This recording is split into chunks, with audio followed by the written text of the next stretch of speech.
Week 11 in Survivor Pools proved to be extremely scary. The Raiders, the Vikings, and the Niners were all tested, but they all prevailed. We'll debrief about that and get you ready for Week 12 in Survivor Pools, and also introduce a brand new segment, Against the Spread Picks, all coming up next.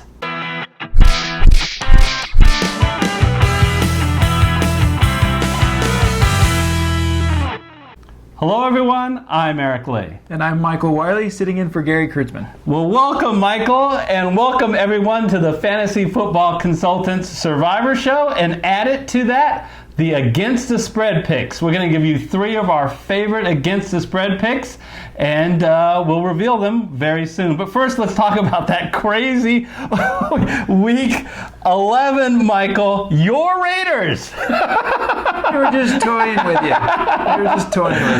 But it seemed like a walk in the park compared to what happened to the Vikings. Down 20 early and then held on late, and the Niners were down too. Yeah, no, both the Vikings game and the Niners game, I'm actually shocked that both those teams won. Denver looked like they came out, showed their force, no question. They actually looked great on offense, and then for some reason they decided they didn't want to win the game at the end. Yeah. And then the Niners game, I mean, really, it's shocking that that offense came together after having such a bad start, of kind of rough ending against Seattle the week before.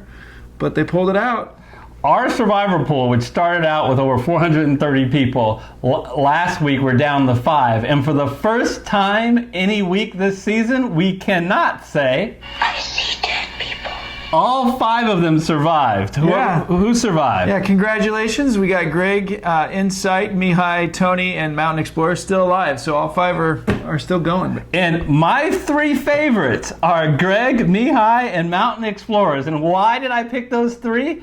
3 out of 5, those were the 3 people who picked the Rams, maybe due to me, I don't know, back in week 4. And I promise you guys, the winner of this was going to be someone who picked the Rams. So don't make me look bad, you 3.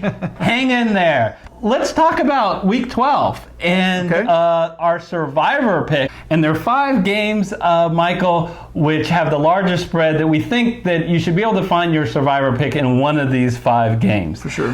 Cleveland is at home, and they're 9-point favorites over Miami. And then you have 4 games which are touchdown favorites. So New Orleans is at home, 7 points over Carolina. Chicago's at home, 7 over the New York Giants. New England at home, 7 over Dallas. And Pittsburgh is on the road, 7 over Cincinnati. The one game I think we can immediately eliminate, of course, is New England. You probably already used them, and they have a better game later on. Yeah, no question. Actually, I think you can also eliminate the Chicago game. New York Giants are coming off a bye.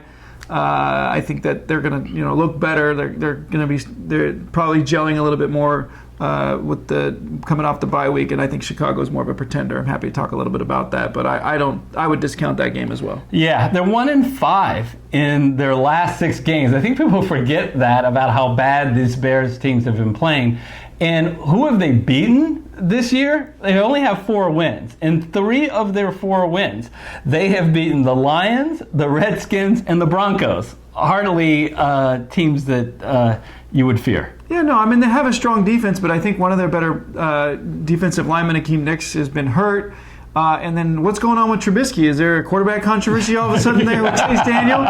Is he hurt? Yeah, he's hurt, supposedly. So I wouldn't touch that game. Yeah. All right, so we narrowed it down really to 3 games.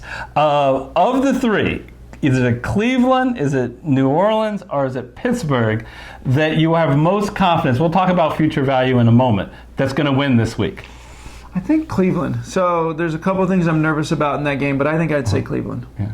It's weird not to have a double-digit favorite so often that we've had that. The thing that impresses me about Cleveland, because they are playing a little bit better recently, they're on a 2-game win streak. They beat the Bills and they beat the Steelers.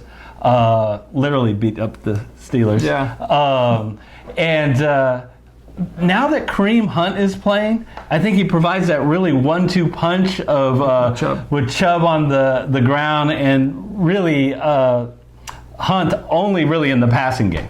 Yeah, they got the 1-2 punch with OBJ and Landry as well. Yeah. The two LSU guys. And I think Baker Mayfield is starting to come along. He did the same thing last season. He started slow.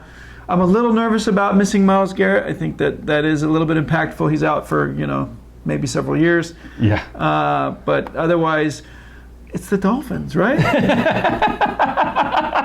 There was a time we just would say, whoever's playing the Dolphins, that's your survivor pick. And that's certainly where I charted a long time ago that this is where I'm going. But the Dolphins are playing better than they did earlier. Yeah, they showed some flashes of capability. I mean, I think their defense has some strength to it, at least from a coaching perspective. But Fitzmagic, as they call him, I think shows magic early in the season, and then it dies, right? Okay. The Colt game didn't inspire you or backup quarterback, right? So we saw that was affected by the quarterback situation. So you can't pick a survivor pick purely on who you think is going to win that week. You do have to consider future value. And Michael, we took a look at Cleveland's future value, and it's really all about Week 14. They do host Cincinnati, so that's a really good game. But other than that one game, you would not be using Cleveland for the rest of the year. Yeah, but I think there are a couple other good games or good options that week. So if they're still available to you, then maybe. You can go ahead and use Cleveland now. If they're not, then you might want to save Cleveland. Yeah, that would be Green Bay and Minnesota. Okay. So the question you really have to ask yourself in your survivor pool, have you already burned Green Bay and Minnesota? If the answer is no, you have at least one of those two teams. Pick Cleveland this week and relax. That's our advice. But if you burn both of them, you might want to save Cleveland and go elsewhere this week. So here's the big question. Where do they go elsewhere? It's either Pittsburgh or is it New Orleans? Yeah. So I'll tell you what, Michael, I am going to recuse myself from commenting about New Orleans because guess Good what? idea. New Orleans is at home. New Orleans is healthy. New Orleans is a big favorite. And I think New Orleans is going to win, which probably means New Orleans is going to lose. So I won't say they're going to win, though. So that means you have to pick Pittsburgh. Yeah.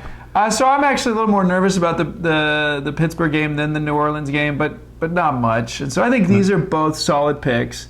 We can, we'll talk a little bit more about the Pittsburgh game later, right? So I think what I'll say about New Orleans game is they're healthy. I'll say the things that you can't. So, Kamara's looking, he's looking more healthy. I think that was a big deal not to have him. Hopefully Drew Brees will be more sharp. I think, they had a nice win this week. And their defense is strong. I think Lattimore hopefully will be back.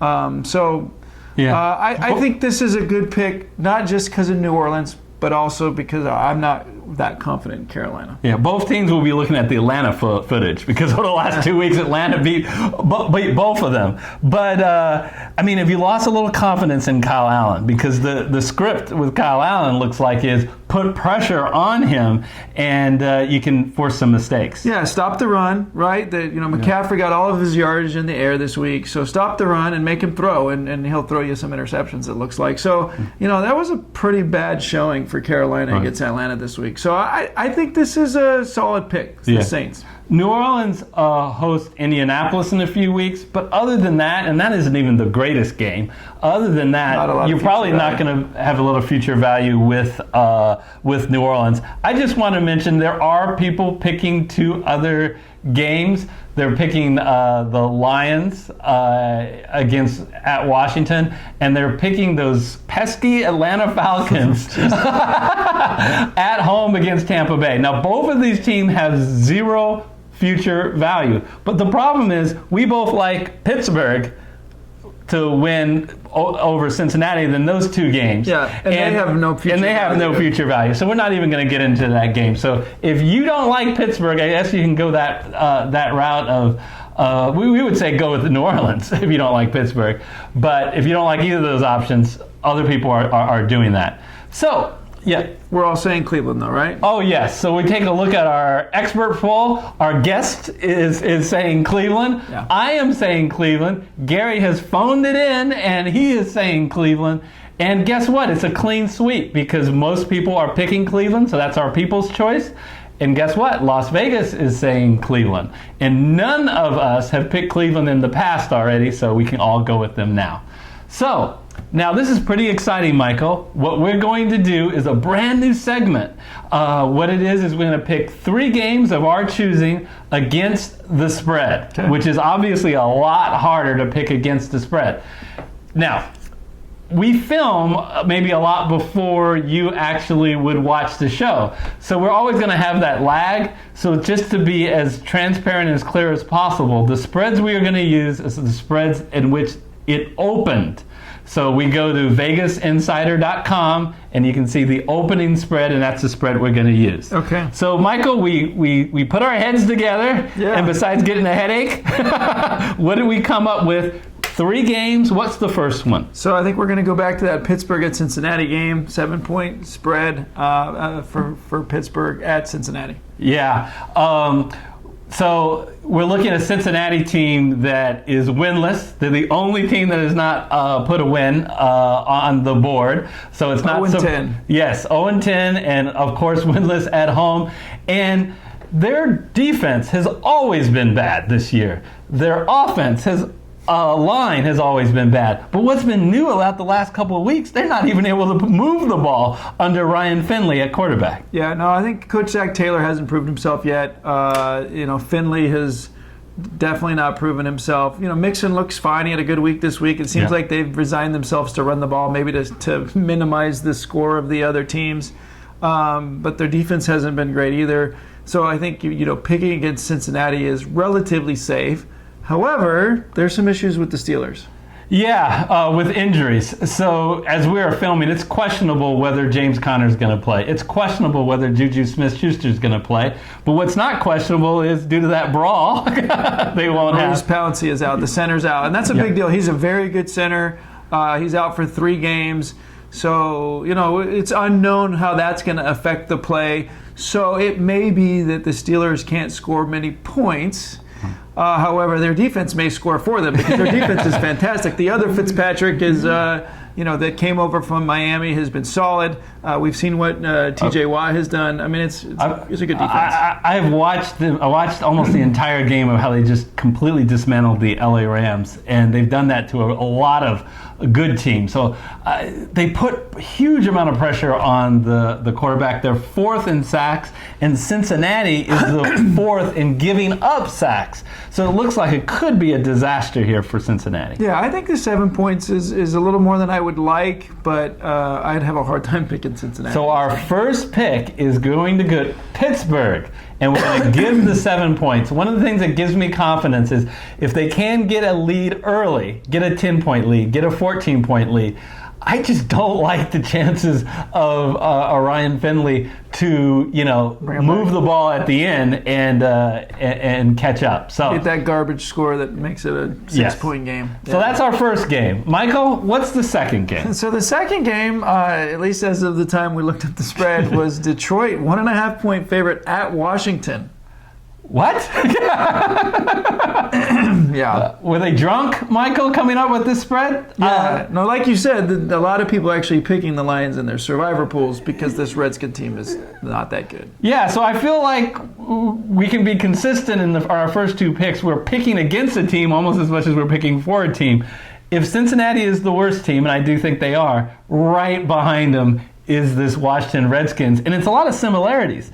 You got a Washington Redskin team with a rookie quarterback who, 2 or 3 years down the road, he's going to be a quality quarterback, but he is not there yet. He's lost. He has not thrown for, I think, 200 yards in any game. So I think the Redskins is a team that you can pick on. Now, on the other end, Detroit, they're a good offense. They have some weapons, both at the wide receiver position and the running back slate, which bounces around, can be strong. The quarterback, if Stafford doesn't play, is a little bit of a question mark. And Matthew Stafford has been ruled out. But at Driscoll, he looked pretty good last week. He looked really good. He played within himself, right? Yeah. And this Washington Redskin team, which just got torched 4 touchdowns from Sam Darnold, is enough said right there. Yeah. Right? I mean, So we feel good about going with the Detroit Lions and only giving up 1.5. You might say,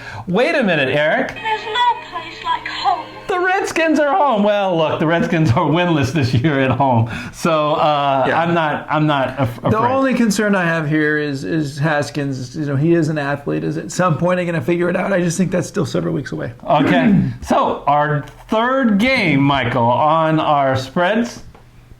So it's the Ravens at the Rams, which at the time at Sunday night was a pick-em game. So crazy someplace else. But We're all stocked up here. The spread has moved on that one, right? So Yeah, I think it's like almost up to 2.5, but we're gonna follow our rules, which is we're gonna pick the spread that it was open, and which route are we gonna take? So we just pick which team we think is gonna win. Yeah, so I think this is an easy pick. Ravens, they may be the best team in the league. They beat the team that everybody thought was the best team in the league.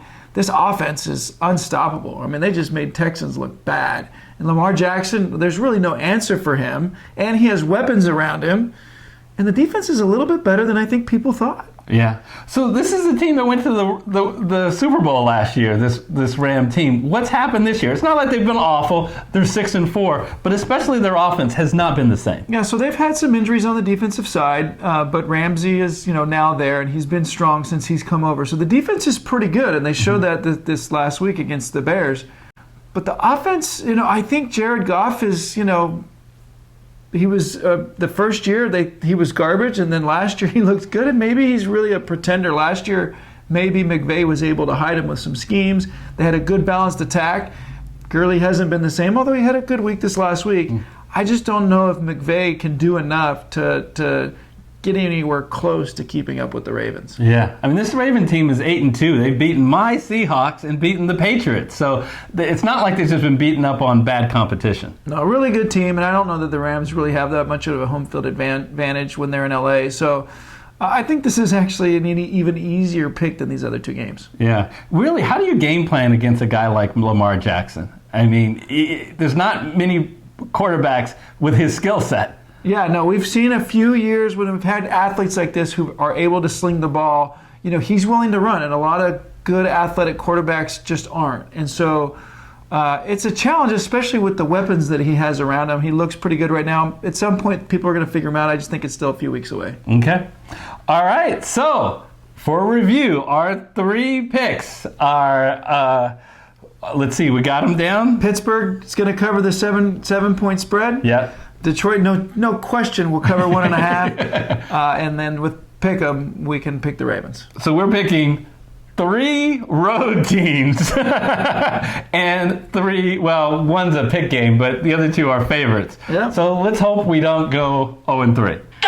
All right, so, well, Michael, again, thank you so much for joining us. Thanks for having me. We really appreciate Michael sitting in for Gary and going through our Survivor and make sure you're ready for Survivor. And now you got some spread picks. If you enjoyed the show, please do us a favor, smash that like button. If you can get a habit of always smashing the like button, it really helps us. And if you're brand new to the channel, because hey, you found us because we're doing spreads, we'll continue to do them.